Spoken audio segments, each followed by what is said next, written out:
오늘은 본래 모습으로의 회복이라는 주제로 성도로서 어떤 삶을 살아가야 하는가 9번째 말씀 나누고자 합니다.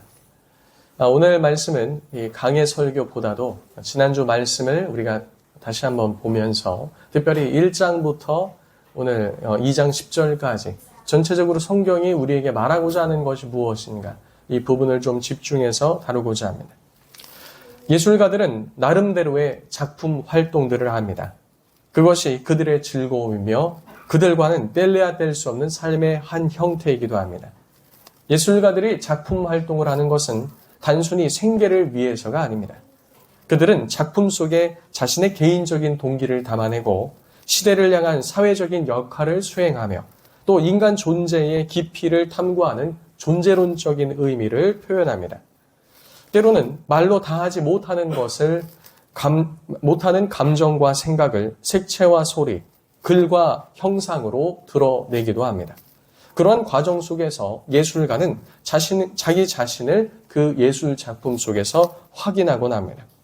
그렇게 작품은 단순한 결과물이 아니라 예술가 자신의 정체성을 드러내고 그 자신의 가진 사상과 세계관을 나타낸다고 볼 수 있습니다.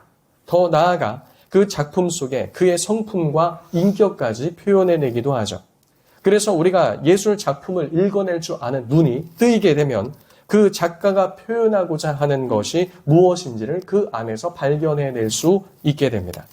작품을 깊이 들여다보면 그 사람이 어떤 사람인지, 그리고 그 사람이 요즘 무슨 고민을 하고 있는지, 그리고 그는 어떤 희망을 품고 있는지, 그리고 어떤 슬픔을 표현해내고자 하는지 우리는 그 작품 속에서 엿볼 수 있는 것이죠.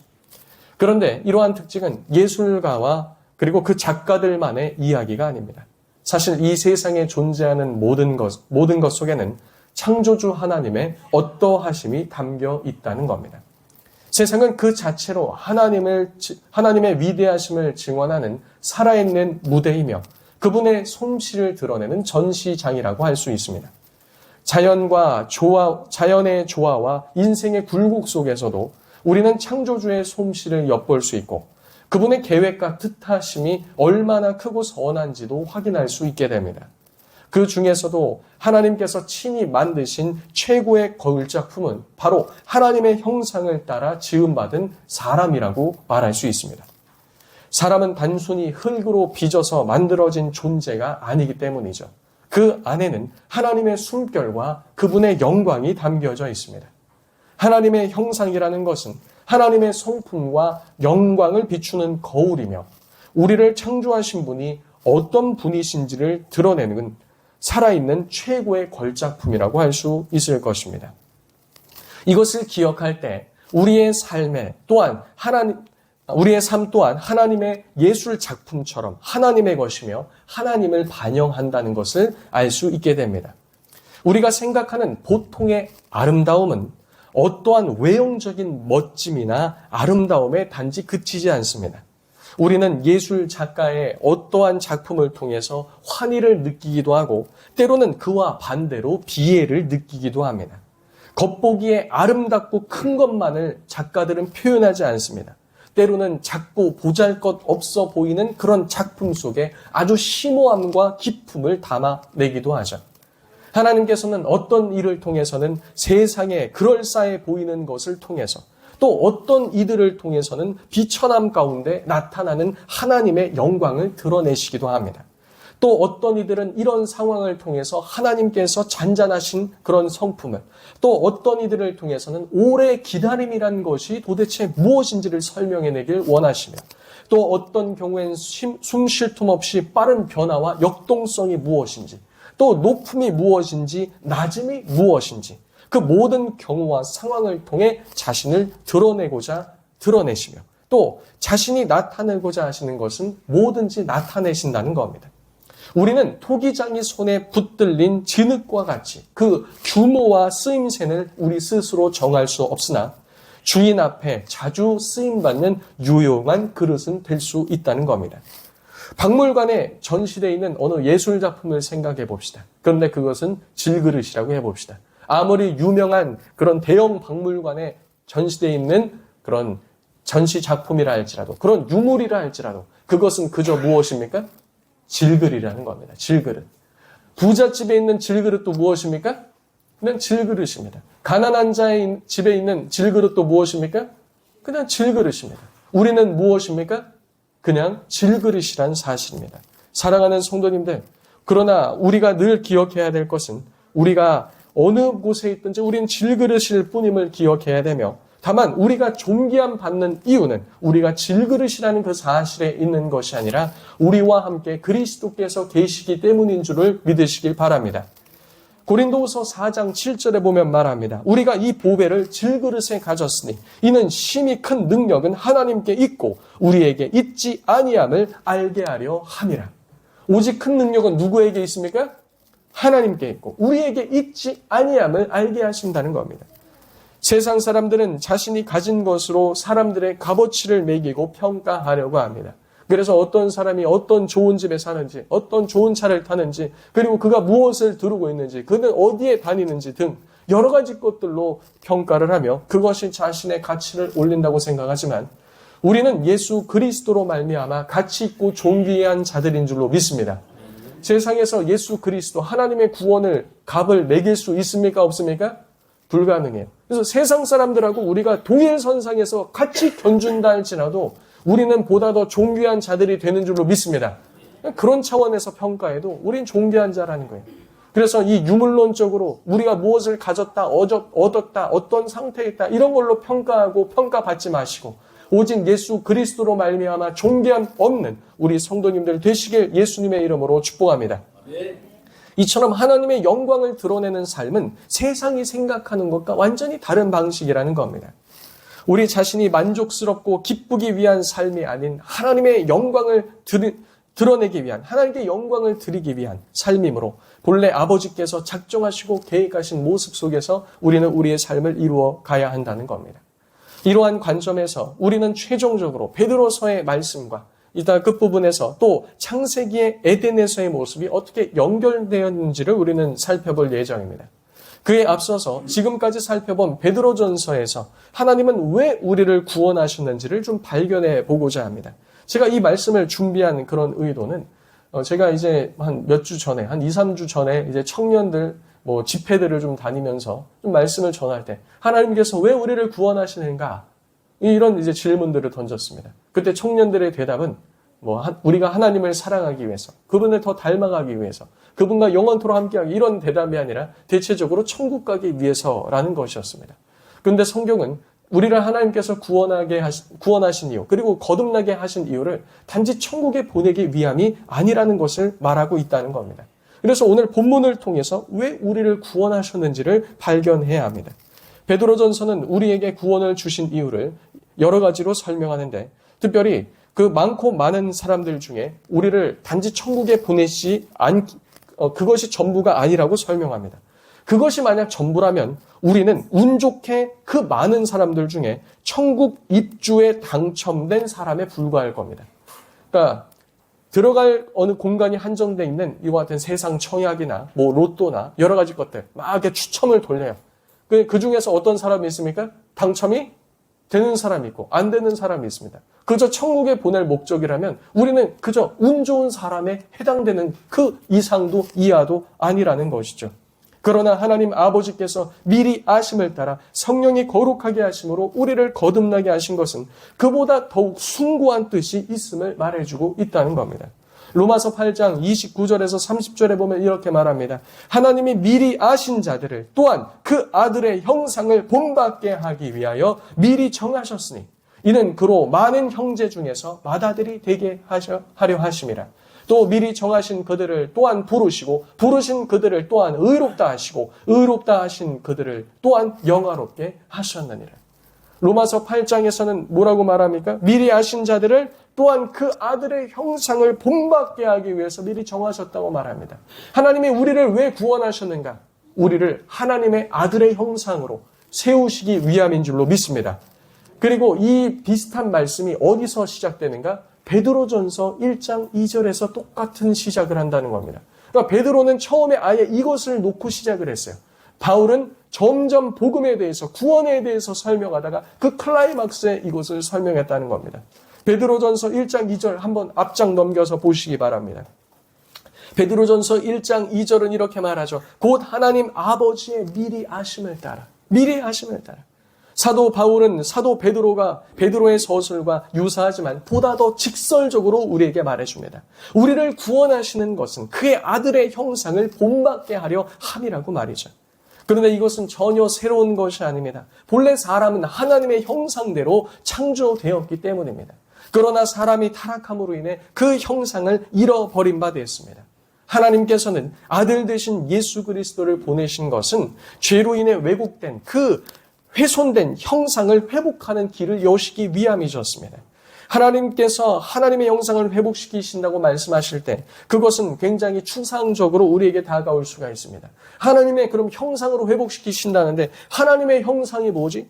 어떻게 해야 우리가 하나님의 형상을 닮아갈 수 있지? 이렇게 막연함 가운데 그냥 두시지 않고 구원받은 자들이 표상으로 삼을 수 있게 예수 그리스도를 맏아들로 삼으셨다는 겁니다. 이제는 모든 것이 명확해집니다.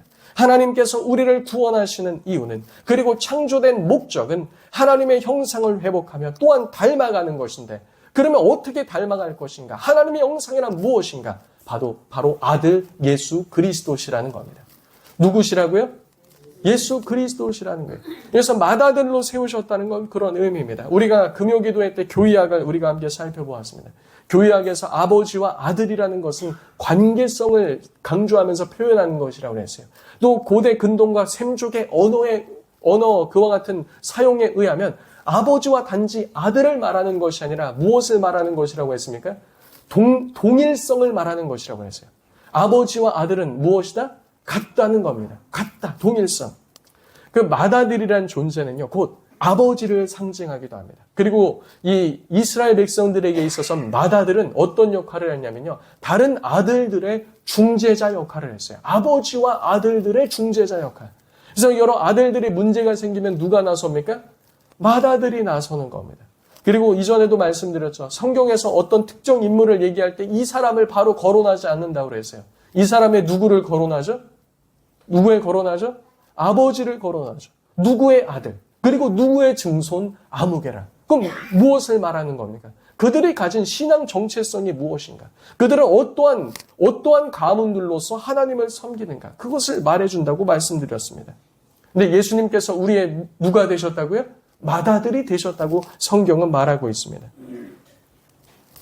아무리 이 땅에서 많은 것을 우리가 얻고 누린다 할지라도 하나님의 형상과 반대되는 길을 걷는다면 영혼의 관점에서 볼 때는 아무런 의미가 없는 겁니다. 하나님께서 우리를 아들의 형상으로 회복시키길 원하시는데 그거 반대로 간다면 거기서 무슨 선한 것이 있겠습니까? 어떻게 우리가 하나님께 영광을 돌릴 수 있겠습니까? 어떠한 큰 일을 이룬다 한들 그것이 무슨 소용이 있겠습니까?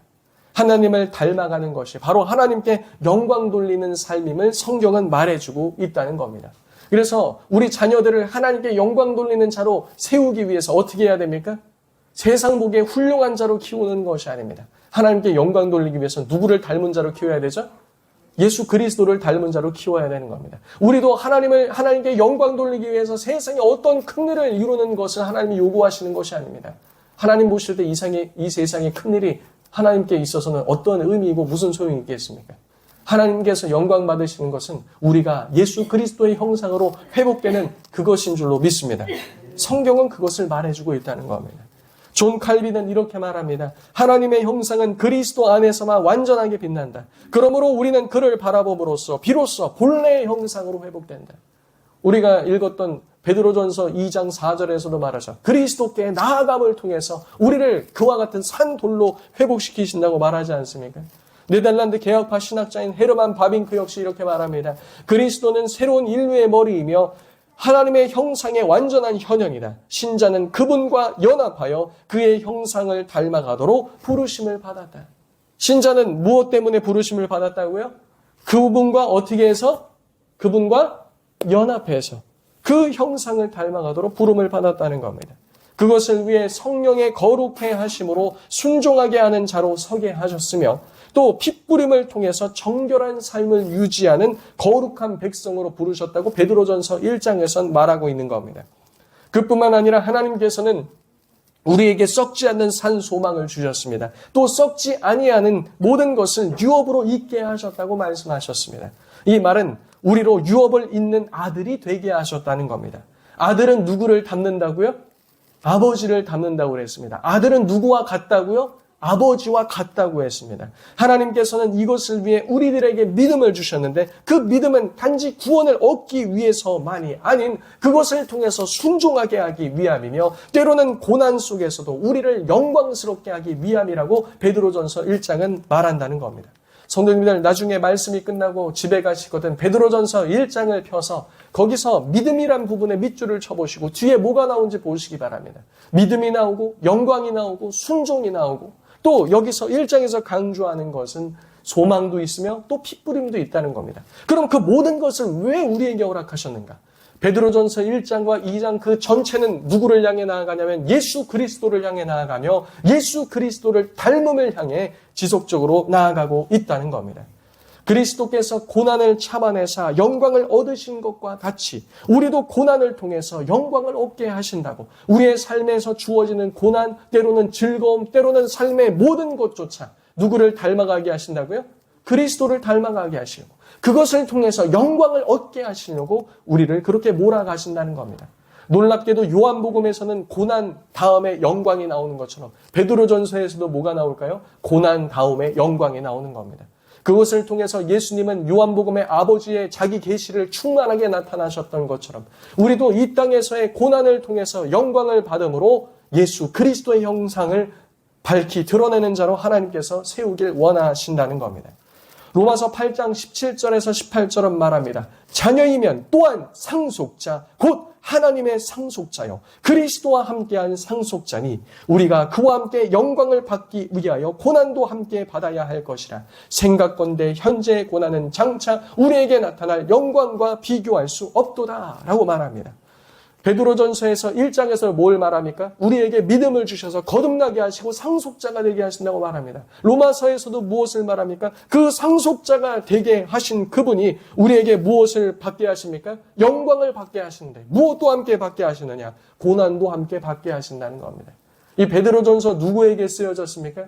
베드로 서신을 받는 성도들, 그 성도들은 고난 가운데 있는 성도들이었습니다. 그렇다면 왜 베드로전서도, 왜 로마서도, 왜 고린도 전후서도, 왜 고난 가운데 있는 성도들에게 이것을 말하는가? 우리로 하여금 예수 그리스도의 형상을 닮아가게 하기 위함이라는 겁니다. 고린도후서 4장 17절에서 18절은 말합니다. 우리가 잠시 받는 환난에 경한 것이 지극히 크고 영원한 영광에 중한 것을 우리에게 이루게 함이니 우리가 주목하는 것은 보이는 것이 아니요 보이지 않는 것이니 보이는 것은 잠깐이요 보이지 않는 것은 영원함이라.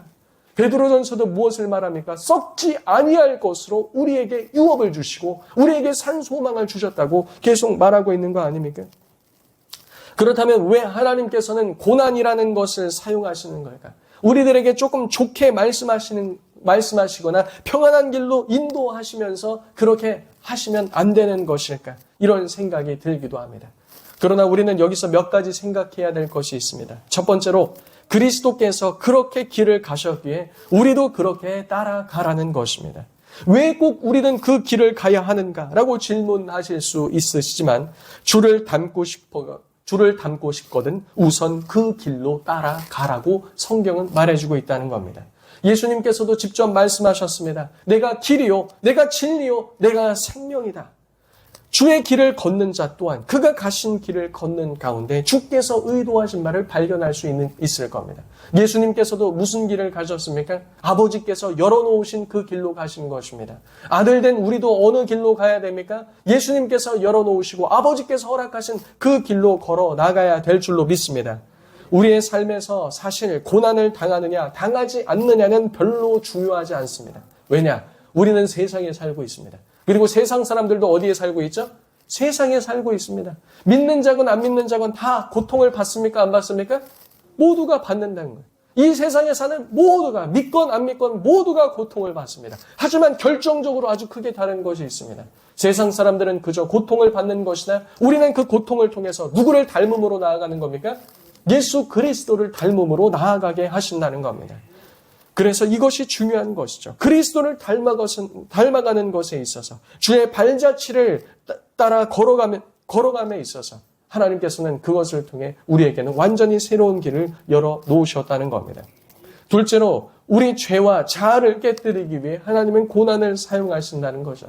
고린도후서 1장 7절에서 9절은 말합니다. 너희를 위한 우리의 소망이 견고함은 너희가 고난에 참여하는 자가 된 것 같이 위로에도 그러할 줄 알미라.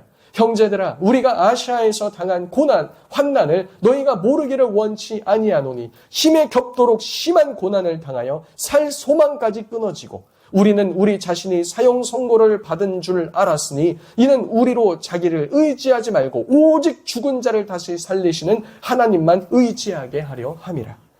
베드로 서신을 받는 당시의 성도들만이 고난받는 것이 아니었습니다. 고린도 교회에 있는 성도들도 고난 가운데 있었으며 이 서신을 쓰고 있는 사도 바울과 함께 선교 여행을 하고 있는 그 무리들도 고난을 받고 있다는 겁니다. 심지어는 어느 정도의 고난이었는가?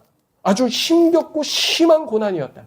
심지어는 살 소망까지 끊어지는 그런 고난이었다. 하지만 이 모든 것을 통해 하나님께서 알게 하시고자 하는 것은 무엇이었는가? 참된 위로이며 또 오직 죽은 자를 다시 살리시는 누구만 의지하게 하려 하신다?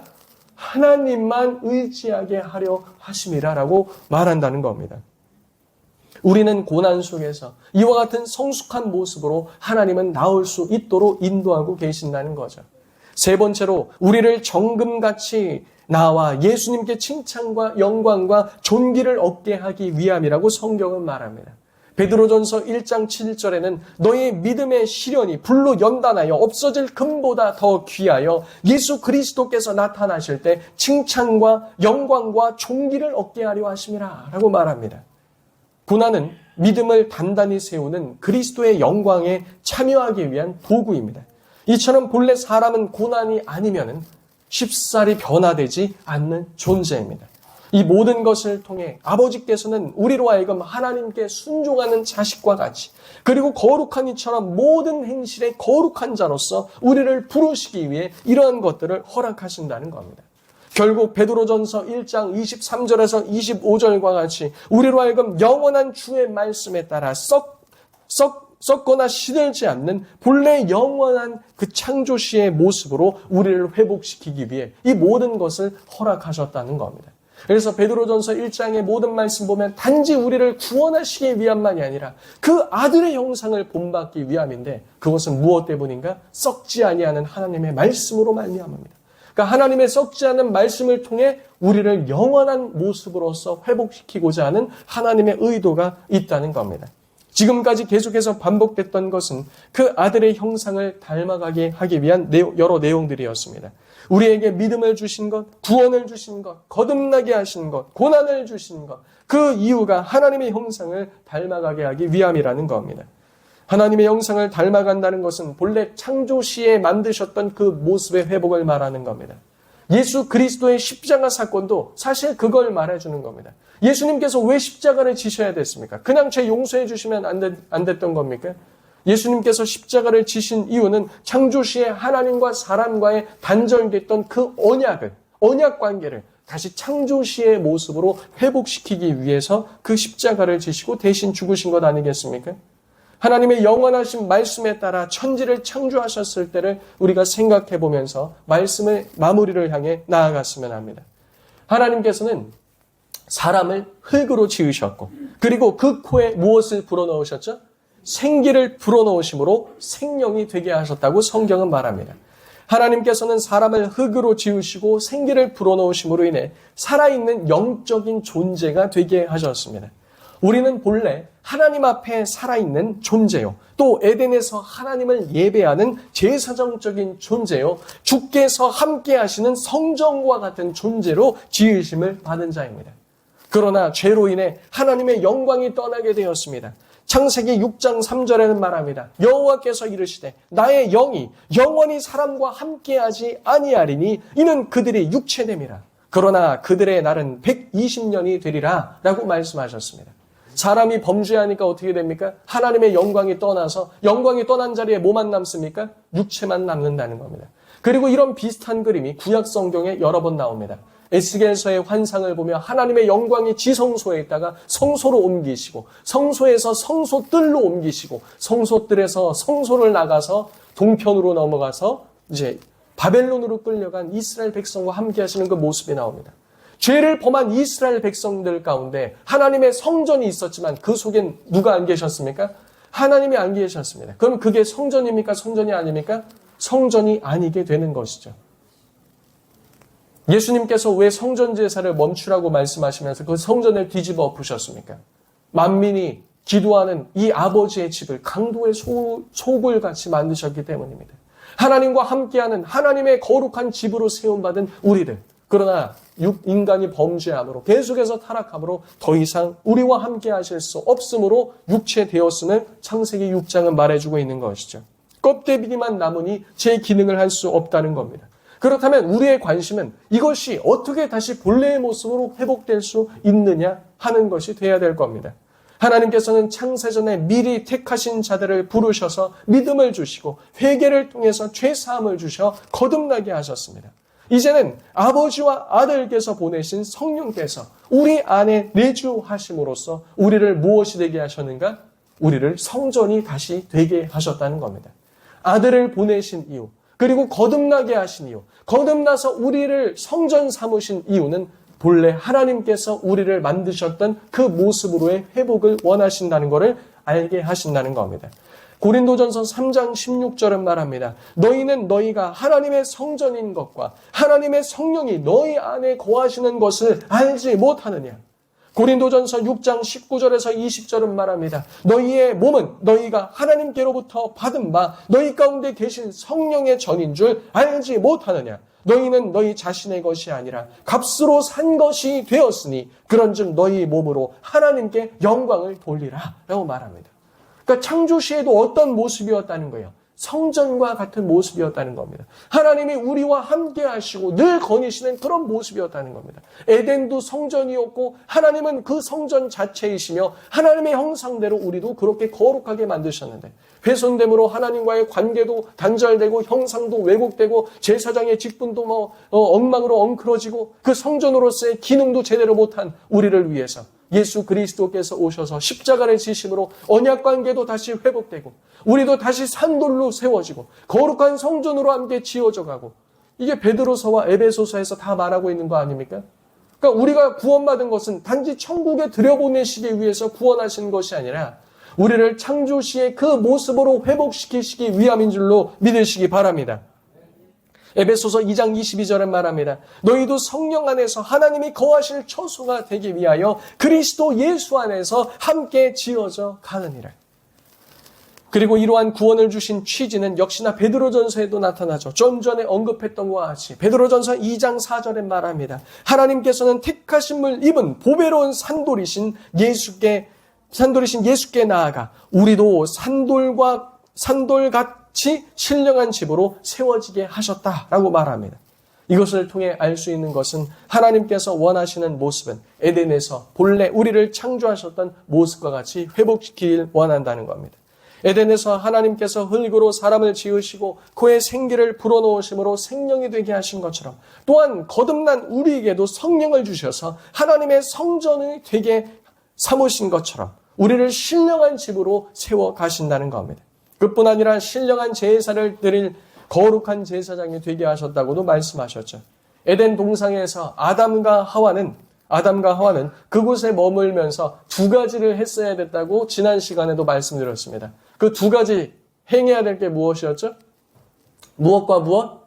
아바드와 사말. 무엇이라고요? 아바드와 사말. 아바드는 무엇이다? 예배한다. 사말은 거룩하게 지킨다. 제사장들이 성전을 지킬 때, 성막을 지킬 때 그걸 사말이라고 합니다. 아담과 하와도 에덴에서 아바드와 사말을 했어야 됐습니다. 에덴 동산은 하나님을 예배하는 성소였습니다. 그곳에서 제사장적인 직분을 행하는 사람으로 아담과 하와를 부르셨다는 거죠. 하나님께서는 그 아들을 통해 우리를 산돌 같은 신령한 집으로 세우셨을 뿐만 아니라 신령한 제사를 드리는 거룩한 제사장이 되게 하셨다는 겁니다. 그것을 통해 베드로전서 2장 9절이 말하는 것이 무엇입니까? 우리를 택하신 족속이요 왕같은 제사장이요 거룩한 나라요 그의 소유된 백성이 되게 하셨으니 그의 기이한 빛에 들어가게 하시니 아름다운 덕을 선포하는 선지자적인 직분도 회복시키신다고 베드로는 말하고 있는 겁니다. 자, 한번 또 정리하면서 봅시다. 로마서에서 우리를 미리 아신 우리를 택하심으로 무엇을 회복해 하셨다? 아들의 형상을 회복시키시기 위해 우리를 택하셨다. 베드로전서 1장을 시작할 때 뭐라고 말합니까?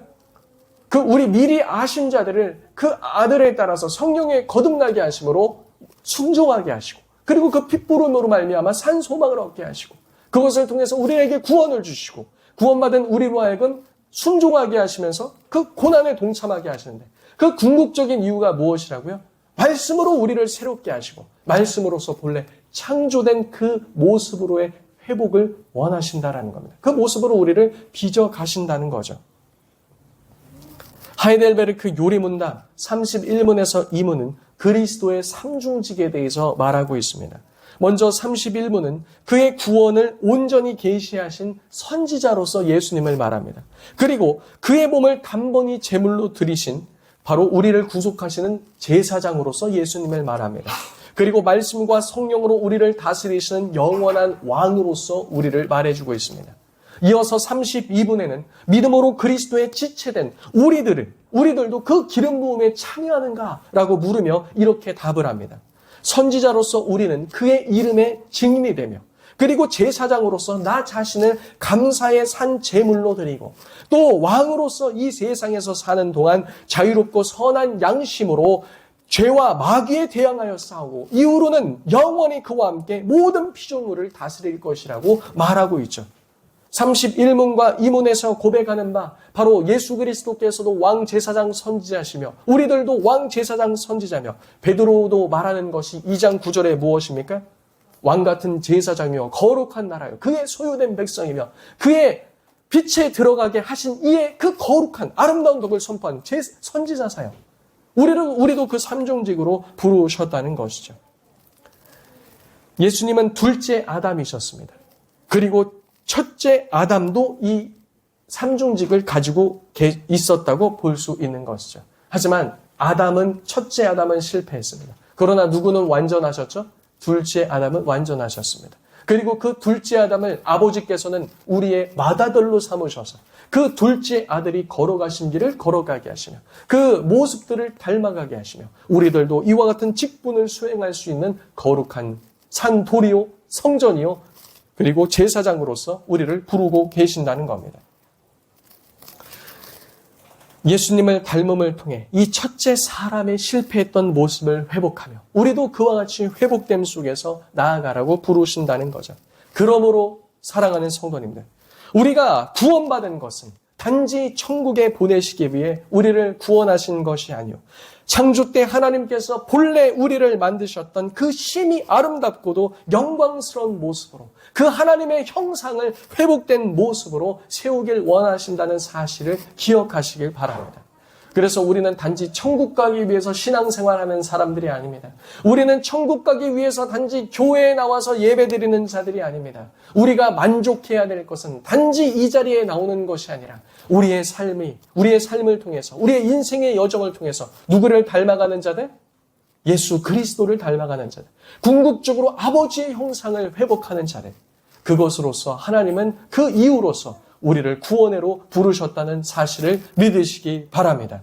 우리는 운 좋게 얻어 걸려서 천국 티켓을 소유한 자가 아닙니다. 우리는 영원하신 그분의 형상을 쫓아 그와 같이 아름답게 세워질 자로 부르심을 받았다라는 사실입니다.